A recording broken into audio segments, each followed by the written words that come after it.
C'est que Dieu a fait. Aimables téléspectateurs, bonjour et bienvenue sur Parole Éternelle Télévision. Aujourd'hui, nous revoici avec une autre histoire très complexe, très particulière, mais très édifiante, parce qu'on va noter que Dieu bénit, Dieu restaure, Dieu guérit, Dieu visite. Le couple qui a traversé un moment assez pénible, aujourd'hui nous fait cet honneur de nous raconter réellement ce qui s'est passé dans leur vie. Après un décès assez brutal, une mort assez brusque, le cœur s'est déchiré, le père n'arrivait plus à se ressaisir et voilà que tout est parti.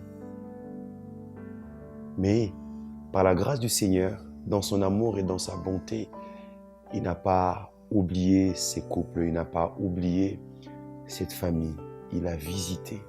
Alors on va suivre ensemble cette histoire et retenons des leçons pour nous qui vivons maintenant. Peut-être nous passons aussi par ces épreuves.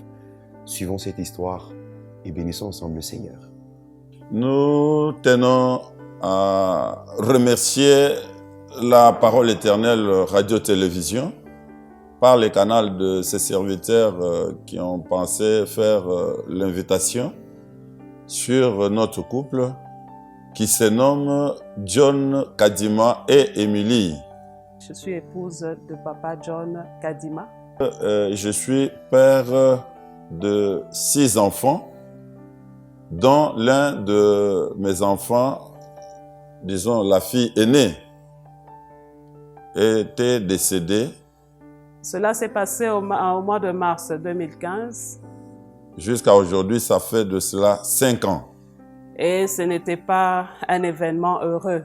La mort est un fait réel. C'est un événement réellement douloureux. Un phénomène qui se vit et qui existe. Nous avons eu à avoir cet enfant en 1995. Dans cette ville de Lubumbashi, notre début en tant que couple. Arrivé en 2015, le Seigneur a décidé autrement. Notre fille était malade. N'était pas tellement malade. Malade, pas très malade. Malaria, un peu typhoïde, mais ça a viré plus tard pendant qu'on faisait des examens pour savoir est-ce que c'était une méningite ou quoi. Mais l'enfant était en train de partir, elle nous quittait. Elle était à la maison pensant à de petites malarias, comme d'habitude.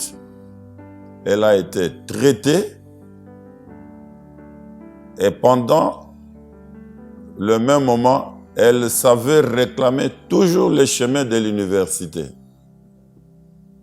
Cela nous poussait à nous poser assez de questions. L'enfant semblait être malade, mais pourquoi insiste-t-elle toujours pour être à l'université?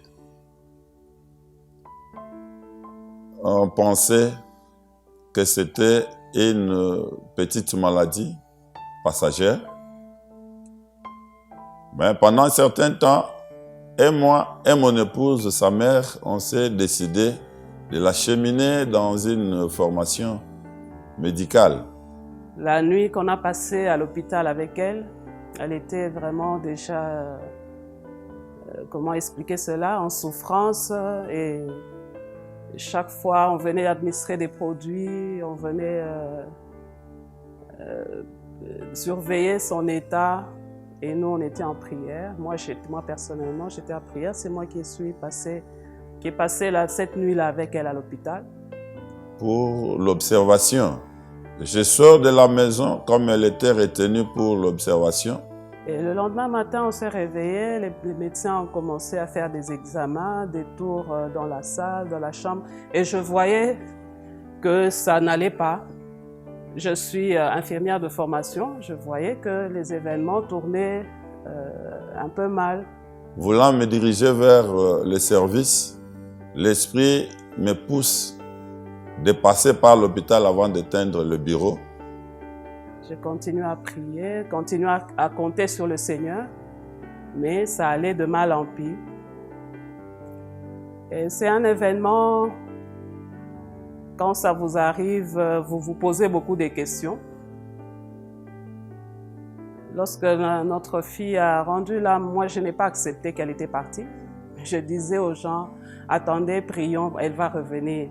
On m'a demandé de quitter la salle.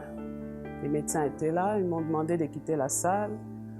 Mon beau-frère qui était médecin aussi était là en train de prier. Quand je l'ai entendu pleurer, parce que j'avais évidemment quitté la salle, quand je l'ai entendu pleurer, je me suis dit là, ça y est. Mais je tenais à ce qu'on puisse prier d'abord avant de faire quoi que ce soit. Une bonne, mauvaise expérience, je ne sais pas bien les situer, mais c'était une réalité. Je trouvais sa maman en train de pleurer. J'avais à me rendre compte que ma fille, notre fille, était partie. Elle était réellement partie. Et quand je me suis approché de la formation médicale, j'ai constaté que ma fille était partie. Le Seigneur avait décidé qu'elle puisse nous quitter. Et lorsque son père est arrivé, je ne savais quoi faire, quoi dire. On a fait ce qu'on pouvait, on a ramené le corps à la morgue.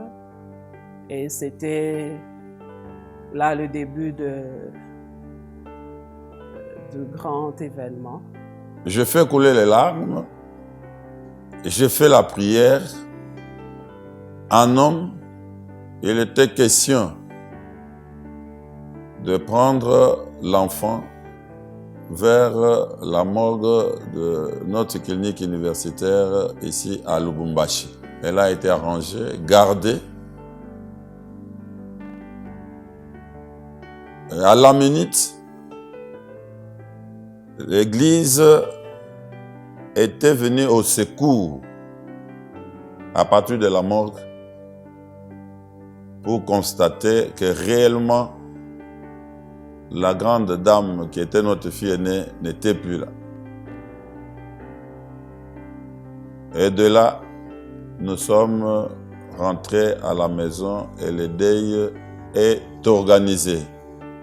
On se pose des questions lorsque la mort arrive. On se dit, Seigneur, pourquoi moi? On se pose vraiment beaucoup de questions. Et entre-temps, on dit que ça peut arriver à tout le monde. Ça peut arriver à tout le monde. En se posant des questions, moi, j'essaie de répondre à ces questions moi-même pour essayer de tenir. Entre-temps, les frères et sœurs, les gens qui venaient nous voir à la maison, je leur posais la question, mais la mort est entrée par où? Mais c'était arrivé. C'est un temps très fort et c'est pendant ce temps de l'organisation du deuil que l'on savait comprendre que ce n'est pas un temps facile. On observe le deuil de visites de famille, de l'église, de services touchants, mais l'on sent qu'il y a ceux-là qui savaient être avec nous de cœur dans la douleur et ceux-là qui savaient aussi faire semblant d'être là, pas pour compatir, mais davantage pour blesser. Dans le langage, dans les attitudes, mais l'on ne savait rien faire si ce n'était que de constater que c'est un temps tel qu'il faudrait avoir des nerfs solides et savoir accepter que le monde est ce qu'il est. La mort a été par nous comprise comme un passage indiqué en tant que chrétien, comme gain du moment où nous savons reconnaître qu'un bon jour, nous sommes des pèlerins, dit la parole de Dieu. Nous sommes nés, nous vivons et nous retournerons. Mais ce que je peux dire aux enfants de Dieu aujourd'hui, c'est que cet événement-là, quand ça arrive, on ne peut tenir que quand on est chrétien, quand on est enfant de Dieu. Sinon, on risque de se perdre. Ce n'était pas facile dans le physique, c'est un moment de beaucoup de stress, un temps qui fait que moi et mon épouse et nos enfants, nous étions tenus. Dans ma maison, dans ma famille, dans mon foyer, ça n'avait pas été facile. Les enfants, ses sœurs, c'était notre fille aînée, ses sœurs, son frère étaient vraiment en larmes. Moi-même, son papa, nous étions en larmes et ça n'a pas du tout été facile. Faire un grand effort pour rester dans l'unité des pensées et d'esprit, du fait qu'on savait suivre le langage de cela qui savait dire, sans toutefois mâcher le mot, que cette mort de ta fille, c'est toi qui étais visé. Plus loin, on savait dire que le mariage entre moi et mon épouse était ciblé. Il fallait que le mariage puisse se rompre, que nous puissions nous séparer. En écoutant cela, il y avait de quoi penser que le Seigneur était toujours au contrôle du fait que nous avons eu à considérer que c'était un temps tel qu'il fallait regarder plus vers le Seigneur, écouter le Seigneur, que d'écouter le monde qui faisait semblant de foi d'être avec nous. Et cela était une vérité, parce que ma hiérarchie de service, quelques jours après que l'enfant soit enterré, de côté, il me dit, on avait visé une séparation entre toi et ta femme, passant par la mort de cet enfant. Certes, vrai, la difficulté était très énorme. Et quand ça m'a été dit de manière bien certifiée que le mariage était visé, bien aimé, lorsqu'il n'y a pas l'unité, il n'y a pas le soutien mutuel, le ménage ou la famille peut se déchirer.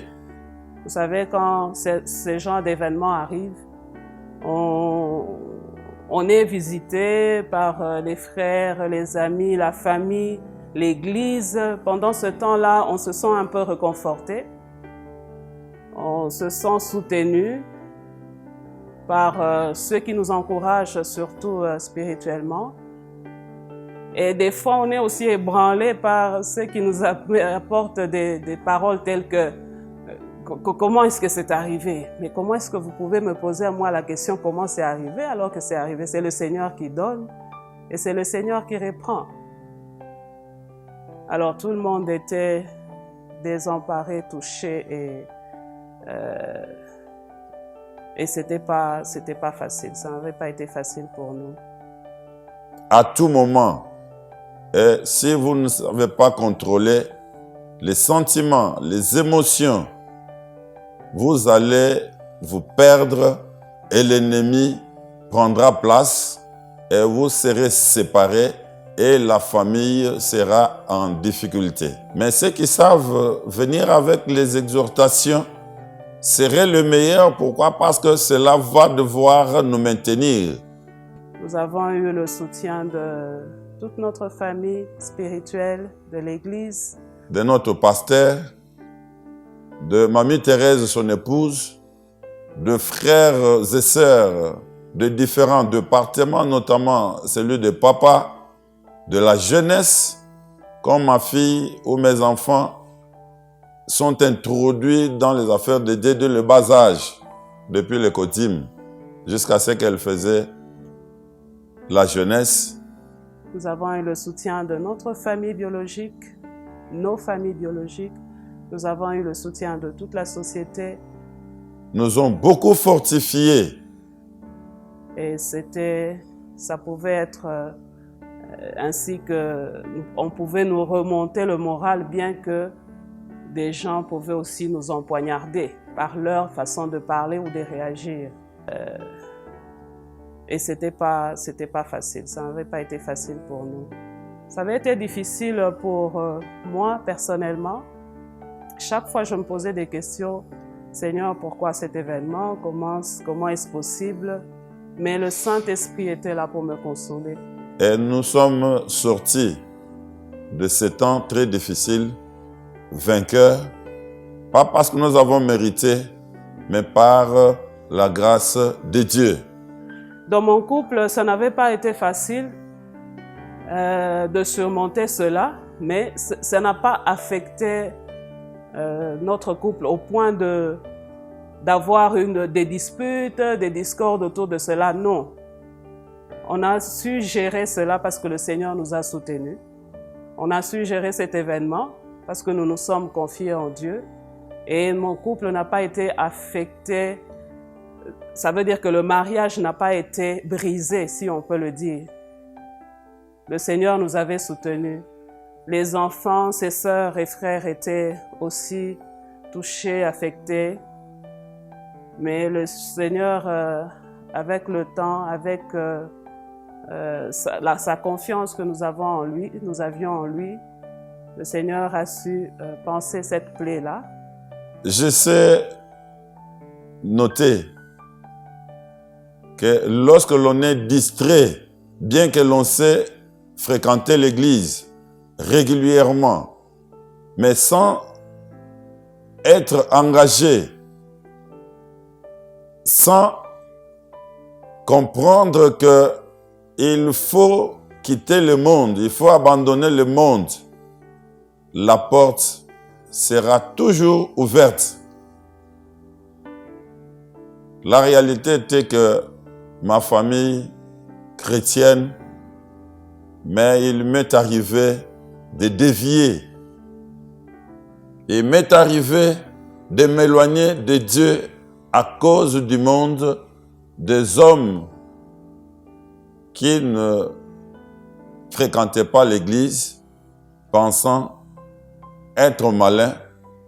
Mais lorsque la mort s'était introduite dans ma famille, dans la vie de ma fille aînée, c'était un moment de réflexion de trop pour revenir au Créateur, se repentir et accepter plus tard la mort de notre enfant qui était plus proche en nous.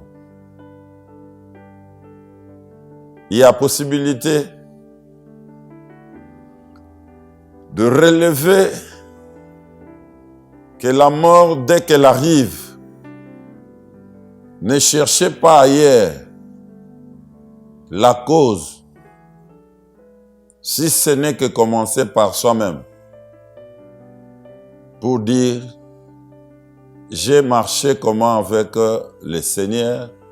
Pourquoi? Parce que nous sommes que de simples gestionnaires de notre vie. Pareil que de vie de nos enfants ou des êtres chers que Dieu nous confie.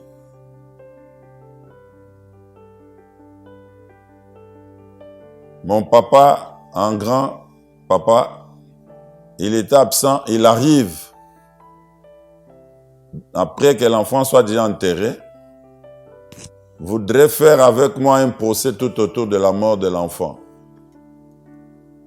Je le lui ai dit, avec tout le respect, faire procès tout autour de la mort de notre enfant serait une manière de me blesser, de me faire encore mal.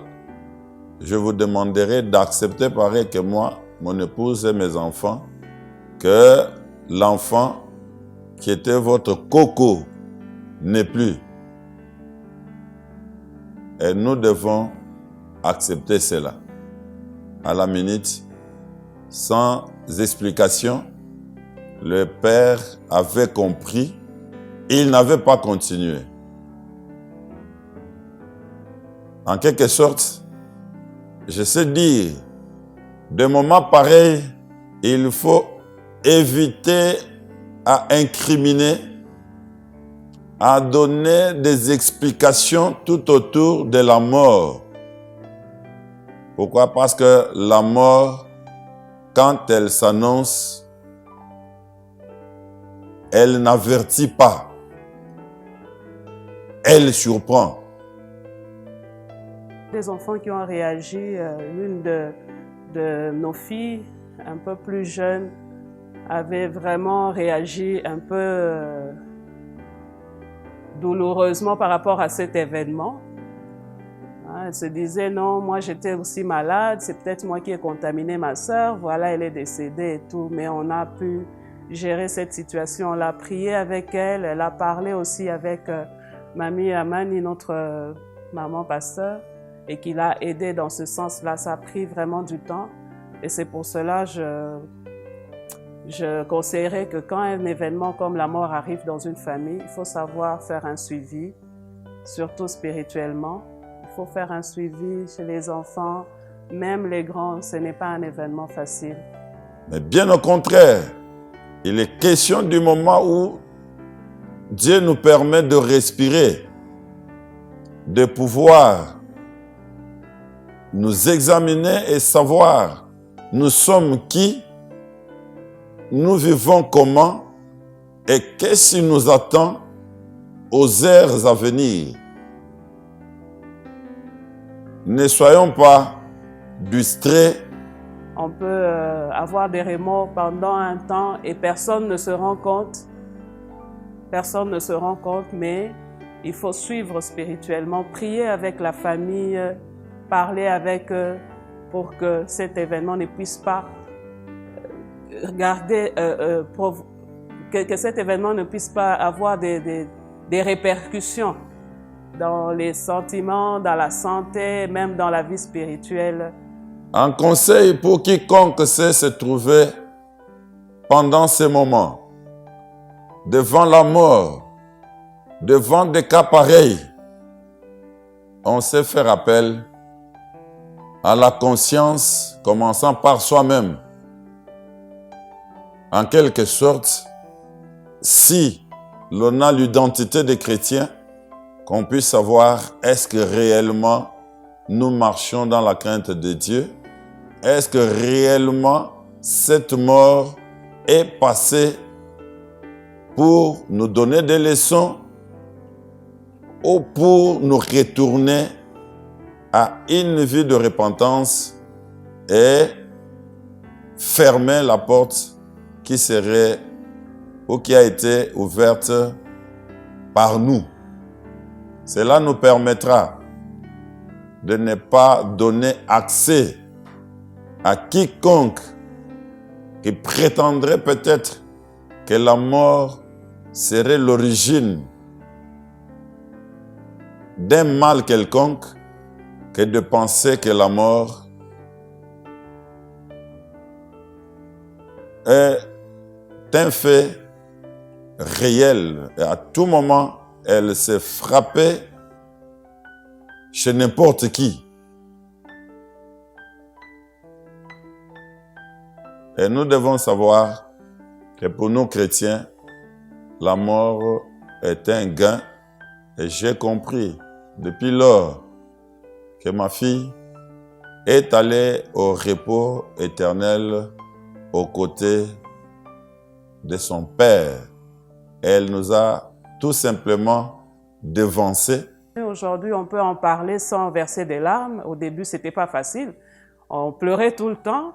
Il suffisait qu'on ait des visiteurs à la maison. Quand ils sont partis, c'est des larmes. Et même en leur présence, on pouvait pleurer à tout moment. Quand on se retire seul dans sa chambre, quand on est en train de prier ou de suivre un cantique, on pleurait. Les 2 premières années n'ont pas été faciles. Mais nous avons un Dieu. Nous avons un Dieu qui soutient. Il fait une plaie et il sait penser cette blessure-là. Nous avons un Dieu qui sait consoler et il console bien. Nous avons un Dieu qui essuie réellement les larmes et il sait essuyer les larmes. Et nous croyons, par la grâce de Dieu, les temps fixés par Dieu, quand cela sonnera, nous allons la rejoindre et nous chanterons et nous louerons l'Éternel, Dieu des armées, ensemble avec ceux-là qui nous ont précédés. Je ne peux que demander de plus compter sur le Seigneur du moment où le deuil vous frappe. En fait, cet événement nous a poussé à chercher encore davantage la face de Dieu, à chercher à se rapprocher vers Dieu. Et le Seigneur savait pourquoi cela était arrivé. Moi, personnellement, ce qui m'a consolé, ce qui m'aide à tenir jusqu'aujourd'hui, c'est le fait que toute ma famille, mon mari, moi-même, mes enfants, nous sommes attachés au Seigneur. Nous cherchons Dieu, nous cherchons à servir Dieu, nous cherchons à faire ce que les Écritures nous demandent et nous cherchons à montrer aussi le chemin de Dieu à nos enfants, ceux que le Seigneur nous a laissés parce qu'il avait décidé de prendre la grande. Et le Seigneur a permis que nous puissions réellement renforcer cet attachement-là au Seigneur. En fait, je pense aussi que c'était pour un but précis, cet événement douloureux. C'était pour que nous puissions revenir totalement à lui.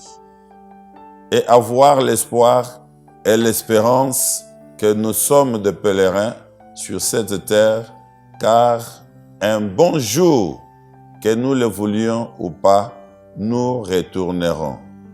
Je rejoins la parole de Dieu qui dit « Nous sommes poussière et nous retournerons à la poussière ».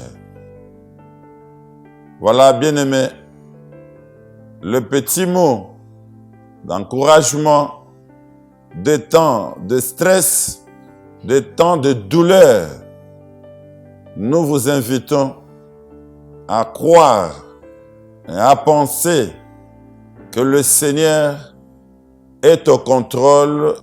Alors si nous pouvons dire un mot aujourd'hui à ceux qui pleurent aussi, ce n'est pas facile, c'est vrai, mais nous avons un Dieu. Soyons à chaque instant prêts pour dire la mort est une évidence. Faudrait-il que nous puissions la connaître dans le Seigneur et savoir que la mort est un gain. Le Seigneur est celui qui console les cœurs. Le Seigneur est celui qui pense les blessures comme celle-là. On peut beau pleurer, c'est vrai, pleurer, c'est normal.